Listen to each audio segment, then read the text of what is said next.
Hello everyone, and welcome to my first ever screencast. I'm Anja Rosman, and I'll be taking you through this test track that I did in order to test the new Spitfire Symphony Orchestra that I got into review from the Audio Spotlight. So a big shout out to Zdravko Đorđević for letting me be in the Audio Spotlight team and visit the Audio Spotlight website for more reviews and cool little tips and tricks. It's a really great website.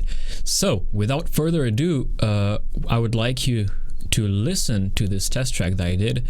It's kind of in the style of John Williams, or let's say it's maybe a bit of not Jurassic Park, Star Wars and Harry Potter inside. So a lot of John Williams influences. And I did this track because this style of music has always been infamous for a sample library recreation. It's really hard to get a decent, realistic sound with sample libraries. I mean, many composers are able to achieve it, but I'm still kind of in the testing grounds here. So the Spitfire Symphony Orchestra is a composite of actually 4 libraries. It's the Spitfire Symphonic Woodwinds, Spitfire Symphonic Brass, and Spitfire Symphonic Strings, and also a sample library that's exclusive to the owners of Spitfire Symphony Orchestra. It's called Masse, which is actually a rearranged, reorchestrated version of all these previous 3 sample libraries, and it's like a great sketching tool, but it's more than just that. So more about Masse a bit later. Anyway, let's take a listen to this track. All sample libraries that I used are Spitfire sample libraries, and all the woodwind, strings, and brass are Spitfire from the Spitfire Symphony Orchestra. The percussion is Spitfire Redux percussion that are sadly not added to the Spitfire Symphony Orchestra, which is quite a shame. The only exception, two exceptions, are that the harp is Cineharp, since I don't use the own the Spitfire harp, and I also added a low sine bass that doubles the double basses, which is I just use a sine wave from Massive. Anyway, let's listen to the composition, and then we'll dissect the track section by section. And just so you know, I bounced everything into waves, so we're just because this template is really CPU intensive, and we won't have any glitches if we just play from the stems. All right, let's play the track, and then we'll talk a bit more.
So yeah, this is the track that I have composed, and let's take a listen to the Woodwinds solo now. And so I just first wait that my computer unfreezes. Probably Cubase is just saving, auto-saving, great feature. But yes, in the Spitfire Symphonic Woodwinds, you have a piccolo flute, a flute solo, flutes A2 playing in unison, so flutes playing in unison, an alto flute, bass flute, oboe, two oboes, a cor anglais, a solo clarinet, two clarinets in unison, bass clarinet, contrabass clarinet that is really, really cool, bassoon, two bassoons playing in unison, and a contrabassoon. So I've actually used all the instruments available with the Spitfire Symphonic Woodwinds. Maybe just too little of the alto and bass flute. I just made them play a bit of the melody line here, where actually layered with the strings. But let's take a listen at the woodwind solo now.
So yeah, I'll just stop it here, so this video won't take too much time.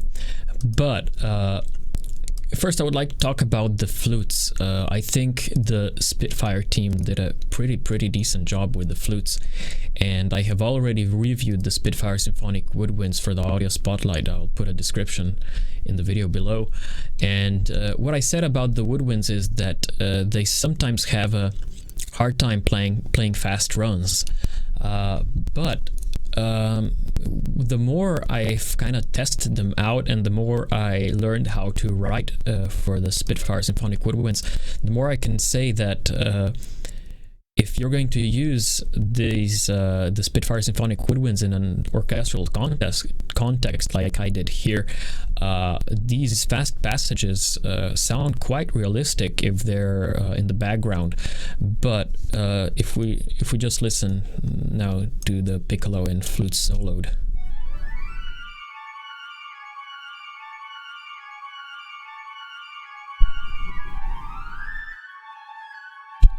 I mean, it's a pretty decent sound. Of course, it's not a real flute, but I don't think sample libraries get much better than that. Maybe just a few on the market, like Berlin Woodwinds, would probably be able to do a similar or better job. Maybe I don't own Berlin Woodwinds, so I can't really say for sure. But yes, this legato performance feature in the woodwinds, and that you have it in the strings as well.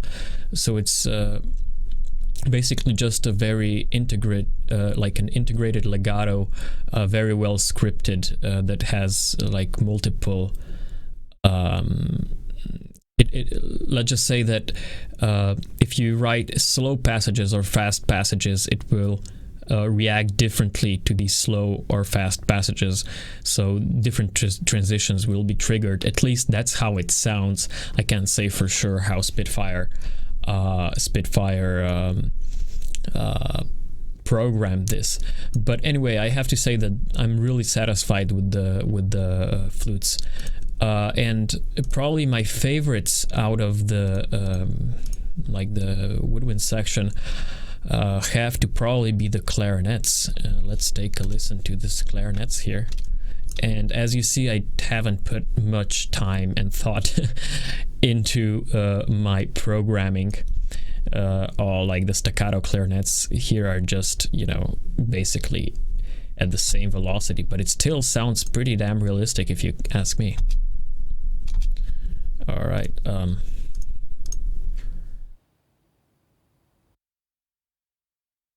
Now it should play.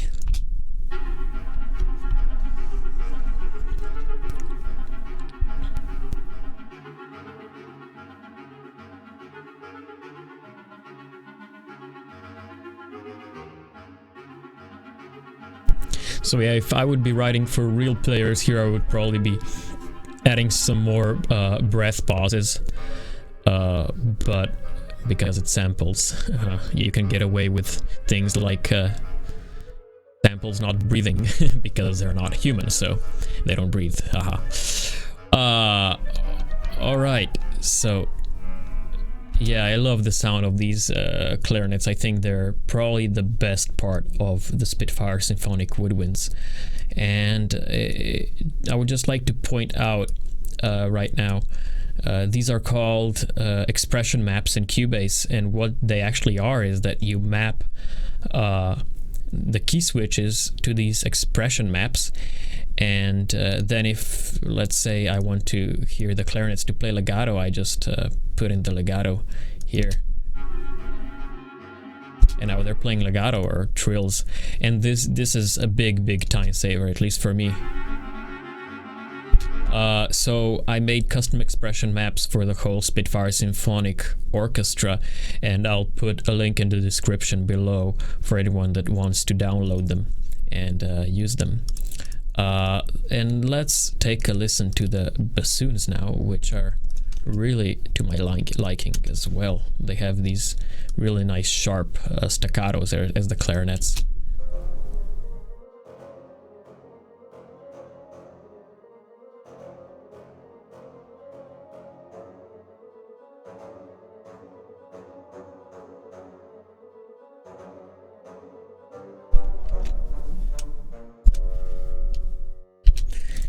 Yeah, I think they did a fantastic job with the bassoons. And let's just listen to a bit of the oboe that I'm not quite a huge fan of in the library. Whoops, sorry, let's just solo this.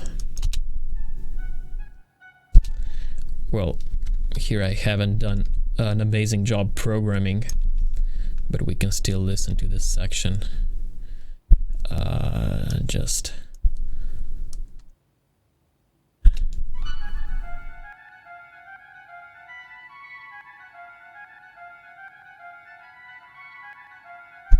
I know here that it sounds kind of weird, but that's because I really played around with the articulations, so I wanted a staccato on the first note and a legato on the second too, to get a bit of an accent on the first note. Like solo it sounds kind of weird, but in the whole picture I think it gives this attack on a nice attack on the first beat of well, actually every accent in the bar.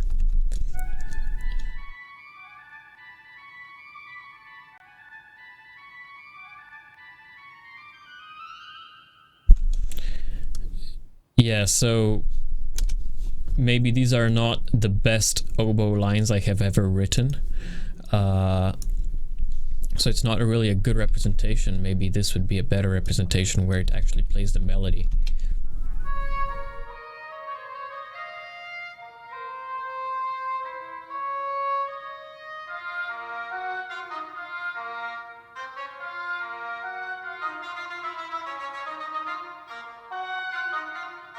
So this was the oboe and the English horn playing in octaves. A lot of times in a real orchestral settings, that's what you would get, oboes and the English horn playing in octaves. So yeah, I mean, I can't really put my finger on it, but something in the oboe just sounds kind of robotic. The flutes kind of really flow and have these the legato transitions are really nice and smooth, and in the oboe I just can't get this feeling with them. but nevertheless, I mean, the sound of the oboe is decent. It's good. It sounds like a real oboe. I just have problem with these legato passages, but I'm sure I could have done a much better job just programming in this. So okay, let's move to the brass. And maybe I should just point out one thing, that you get 3 microphone positions in the Spitfire Symphony Orchestra, so closed tree and ambient mic. And for all the woodwinds, I kind of have the tree to 100 and then the closed mic to about 80% and the ambient mic to around 70%. That just because that with the closed mic you get this nice presence of the instrument, and the tree and the ambience give you this feeling of the hall, the Air Studios hall, where the sample library has been recorded. So you get this really nice ambience of the hall that you really want to get if you buy Spitfire sample libraries, because that's one of its one of the Spitfire's best traits is that it's recorded at Air Studios. Just so you'll know, the sound that was playing all the time, it's actually just a room tone. I think it's from Will Bedford. I think it's Will Bedford. I hope I said his name correctly. That he made this room tone sample library. It's free from Northern Scoring Tools. I think you could get it for free from their website, and it's just basically a room tone. So they recorded the hall without anyone inside, I'm guessing, and it just gives a nice ambience. And I always add a bit of room tone to my mock-ups to just get this extra edge of realism. Maybe I'm just fooling myself, but I think it gives it a bit of an extra edge.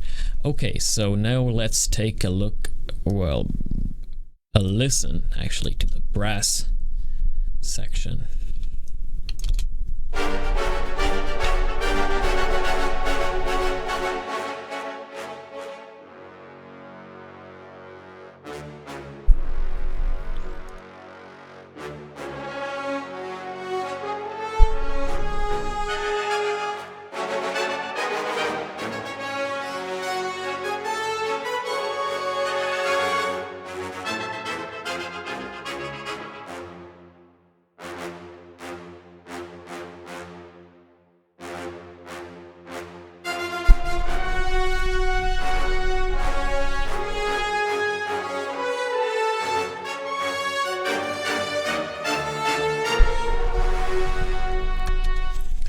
Okay, so I think the brass are probably my favorite part of the Spitfire Symphonic Orchestra, Spitfire Symphony Orchestra. I always get the name a bit wrong.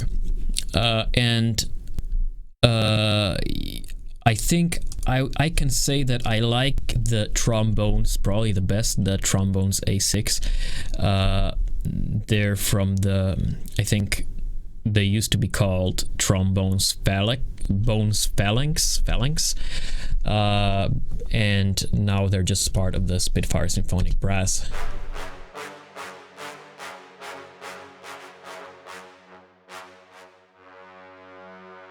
So they have this really rich, bright, brassy tone that I really enjoy. And also the same goes for the horns A6.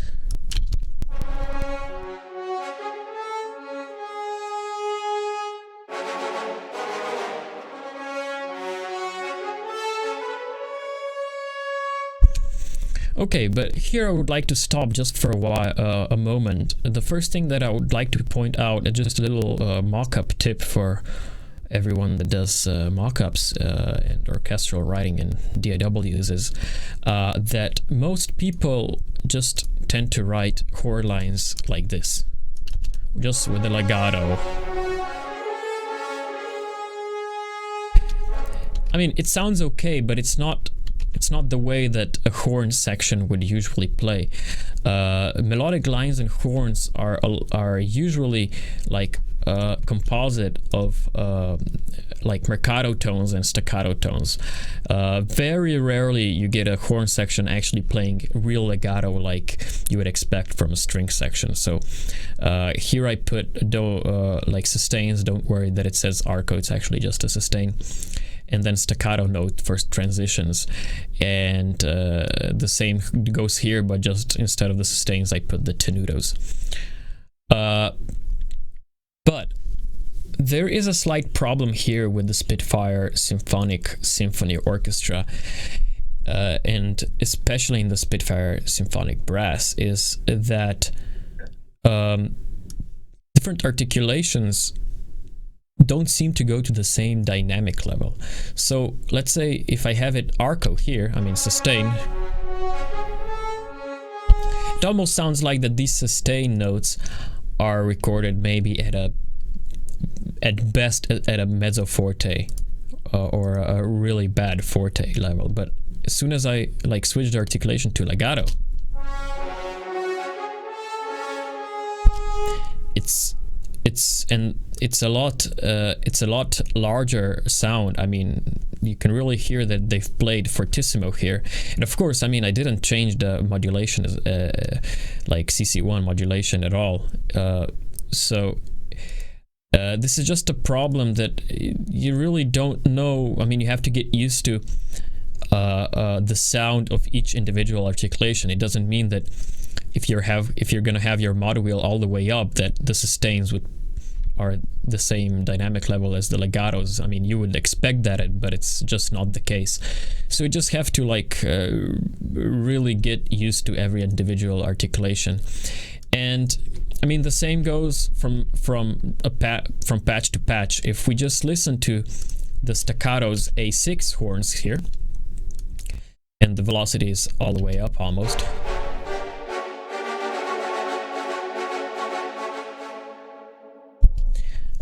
You can hear that they have played, you know, at a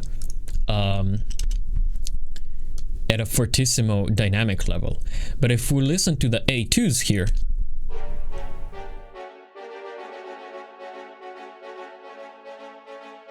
it's again that almost forte, mezzo fortish sound, but it's definitely not a fortissimo. And the mod wheel is exactly the same, and the velocity is exactly the same as in the A6. I mean, of course, you'll say, okay, here are 6 horns and here are 2 horns. Of course, it's not going to sound the same. Well, obviously not. It's not going to sound the same, but I'm speaking about the general sound that a horn section or a horn player should have when playing fortissimo. You know, you get these really bright, nice upper harmonics that you can obviously hear here in the A6 horns, but they're not here in the A2 horns. It's like these 2 players that have been recorded here just, you know, weren't playing at their max. And the same goes for then the solo horn. Whoops, the solo horn. Again, this is a pretty lame fortissimo, if you ask me. But of course, when you layer everything together, it sounds a lot better. Let's listen to the tuba and the trombones together for a bit. The tuba is also really nice, and I would just like to point out that the trombones have the exact same problem as the horns, that, you know, different articulations just sound at a different dynamic level at the same velocity and same modulation. I mean, same CC1.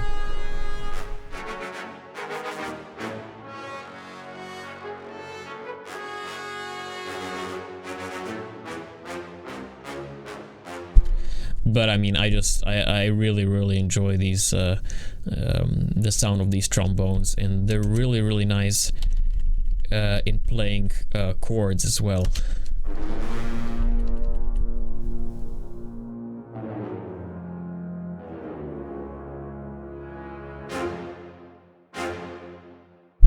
And although you would expect this to sound wrong because you have 6 horns here, and I doubled it with the A2 horns as well.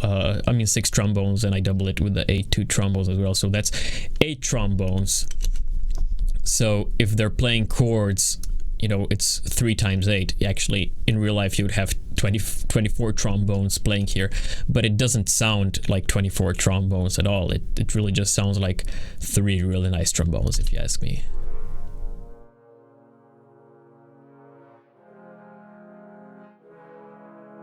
You even get this slight feeling that they're actually playing vibrato a bit. Well, this was just the A2 trombones that I usually use for like chordal backing. Okay, enough about the brass. Let's take a listen to the strings now. And I'll just mute them and play a section with the stems.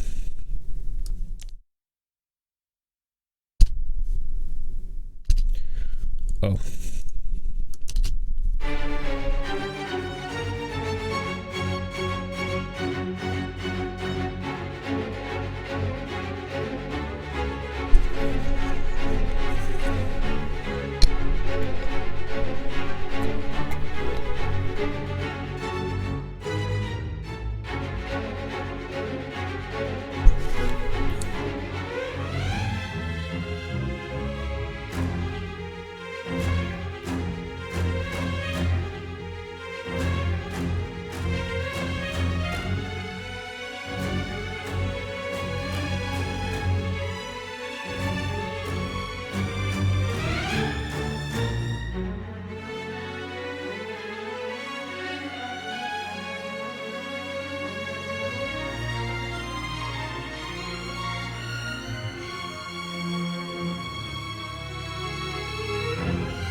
Okay, so these are the Spitfire symphonic strings, and also first point out like the best features that I think they have. And probably the best feature of the strings is just their really unique sound. That's a combination of the Air Studios Hall and great equipment in the Air Studios Hall. I mean, great recording equipment, and of course the London musicians that they have recorded here. I had the privilege to once record at Air Studios with the London musicians, and I can just say that I'm a huge fan of the studio and the musicians there and the equipment they have. And you can hear this in the Spitfire sample libraries. So, I mean, whether you like this really airy, soft sound that the Air Studios Hall produces with the strings, it's then up to you, but I really dig it. It's maybe not the best for, you know, all types of music, but for this kind of, you know, John Williams-y type stuff, I think it works quite well. So let's go to the second best feature, and the second best feature would definitely be the legato performance patch. Strings. Where are you, strings?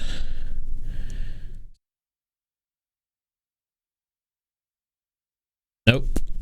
This is not what I'm looking for. Anyway, the legato performance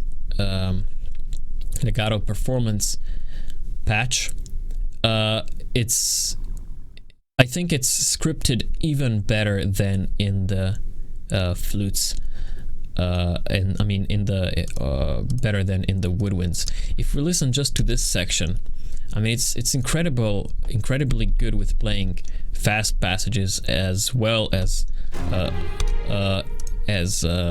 you know, slower, more melodic passages.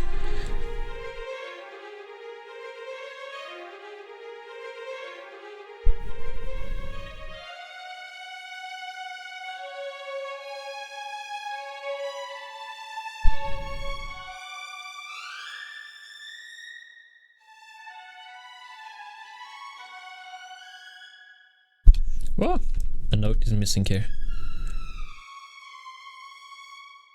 Well, now it's here. Yeah, as you can hear, I haven't put much time into really programming this in any special way, but it still sounds pretty great. I mean, I haven't found many string libraries on the market that would perform passages like this with such ease, and as you can also see, I haven't done any overlapping of the notes really. With many string libraries on the market, you just have to, overlap every single note to get, this legato effect. But I think the Spitfire strings are like this legato performance patch is programmed in a way that you don't really have to overlay the notes to get the legato effect. But if you do overlay the notes and you put them at a really low velocity, you get this really nice portamento. And it gives, this extra edge, extra realism. So yeah, I'm really satisfied with the legato performance patch. What is a shame is that if you load up the main articulations, individual articulations. Oh no, never mind. So just if you load up the main, first violin's articulation patch, this whole note here that represents a sustain, it's not actually legato, it's a sustain. So then you basically have to have two tracks, one for all the main articulations and one for the legato. And I know, many composers just work that they have every single articulation on a separate track, and that's a lot better for mixing purposes. But I don't know, I come from a classical background, so I just kind of like having, all first violins on the least tracks possible. I mean, the same goes for all the other instruments. I don't like spreading, one first violin on 1, 2, 3, 4, 5, 6, 7, 8, 9 different tracks. So yeah, for me, this, I mean, it's not a huge problem that you have to have two tracks, but still, I would rather have, just this sustain replaced by the legato performance patch. Okay, another really cool feature is the Rachmaninoff patch. It's actually like a molto vibrato fortissimo patch for the violins and the cello.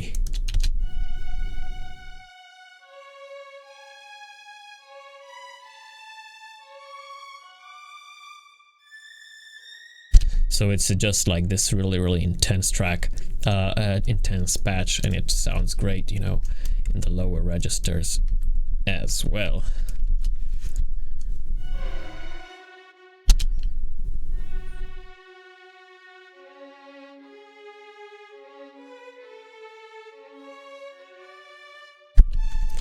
Again, I could have done a much better job programming this.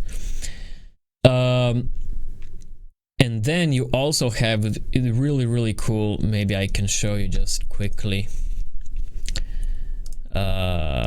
Advanced individual articulations, first violins, you have a Sul G. Maybe I have to go to legato techniques. Yeah, you have the first violin Sul G, so this means they'll be playing everything on the lowest string. That's the G string on the violins. Sixth. Now let's see if this works. So this is the violin Sul G.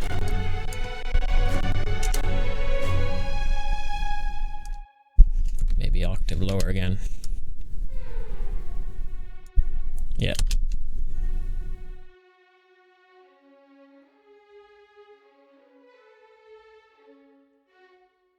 And then it doesn't go much. It it doesn't go as high because, you know, everything is on the G string, but maybe.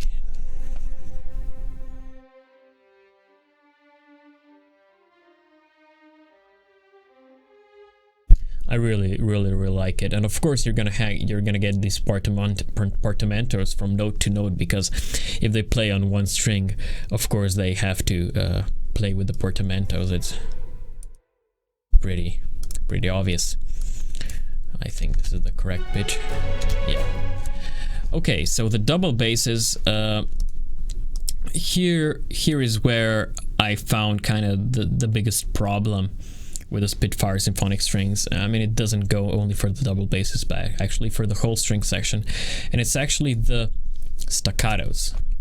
If you listen to these staccatos, they kind of lack this attack, and it almost sounds like, again, that it doesn't go much higher than a mezzo forte. And when the autosave stops, we can probably listen to this on computer any moment now. La la la la la la la. All right.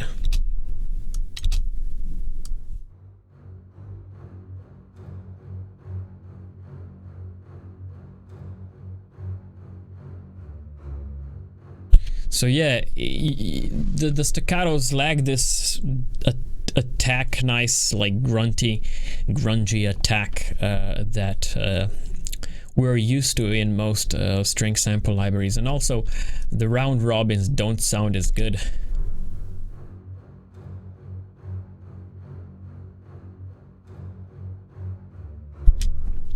It sounds kind of fake, so I added the staccatos from Albion 1 here as well. You can immediately hear how these staccatos are a lot more punchy. Have a lot nicer attack. And then here I added colonios as well from the Spitfire Symphonic Orchestra. Well,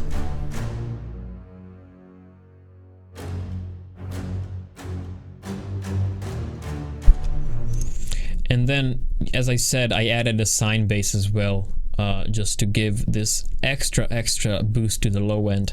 And a lot of composers, film composers out there do this. We just solo this.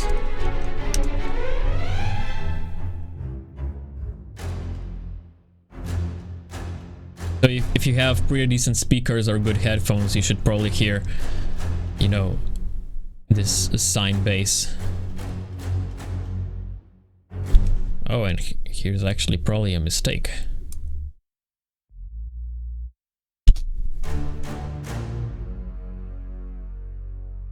It just adds this nice boom, a nice low end, a really clear low end. And for the staccatos, I mean, the same goes for the strings, the high strings. If we listen to the beginning again, you'll hear what I mean, that these staccatos just lack this nice attack, and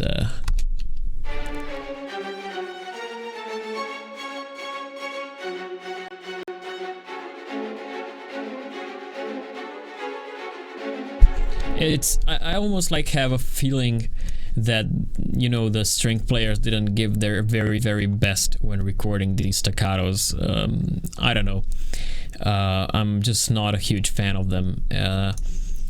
But all in all, I still think the strings from the Spitfire symphonic strings are well worth the money, especially for the legato performance patch and the Rachmaninoff patch, and also the Sul G and Sul C patches, and the pizzicatos are great as well. So I mean, if you can live without the staccatos and you know, find staccatos in another sample library, I think the Spitfire symphonic strings are still well worth their money.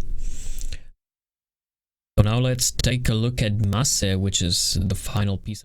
puzzle in the Spitfire Symphony Orchestra.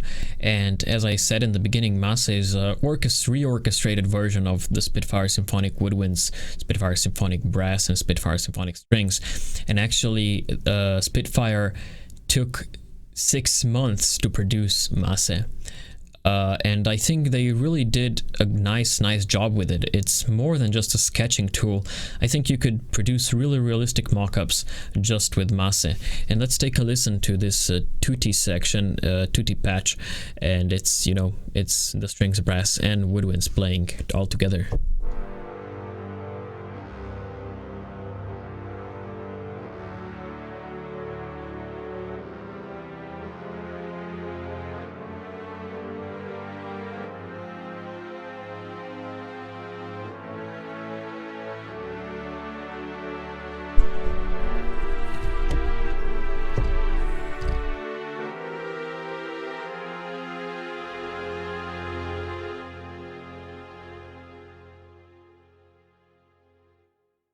So yeah, I think it sounds pretty good.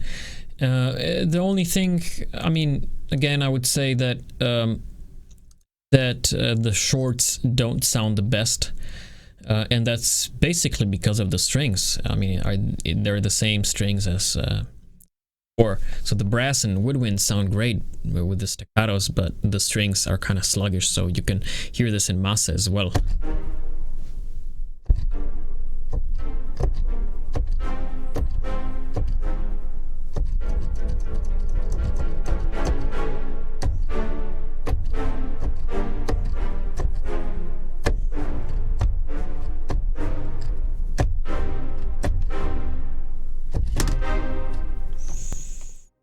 And then you have different combinations like wood string, 2 shorts, but just the strings and woodwinds.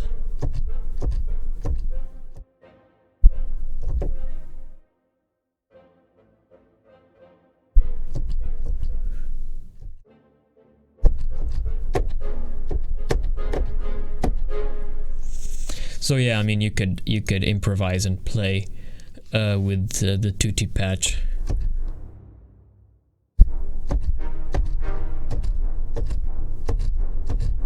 For ages and ages, but on a quick deadline, just pull out this tutti patch and go recording. But you also have different articulations. For example, in the strings, like different soft articulations and patty sound. I really like the sound of these.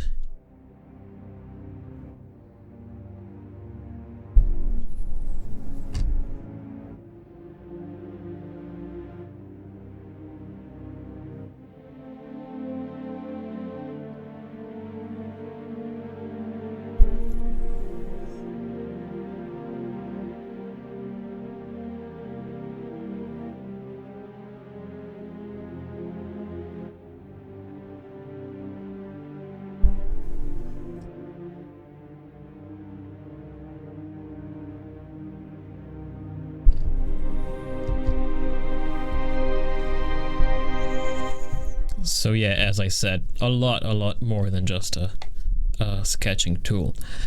So I think this is going to be all for this this video. And in the next video, I'll be taking a closer look at the compositional and orchestration aspect of this piece I have written. And I will mainly focus on the orchestration aspect, because I'm also writing an orchestration course for evident.com that will probably be available somewhere in late spring and maybe the beginning of the summer. And I'm practically writing for this orchestration course every day, and it is based around my Meharty method to orchestration, which basically teaches you how to use melody, harmony, rhythm, and texture in a synergetic way inside the whole orchestral picture.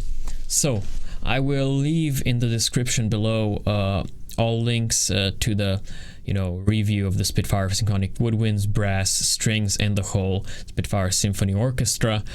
and also a link to the expression maps that I have created. If you have any questions, leave them down in the comments, and subscribe for more videos, and surely I will be making more of these as time goes on. Take care, guys and gals, and happy composing.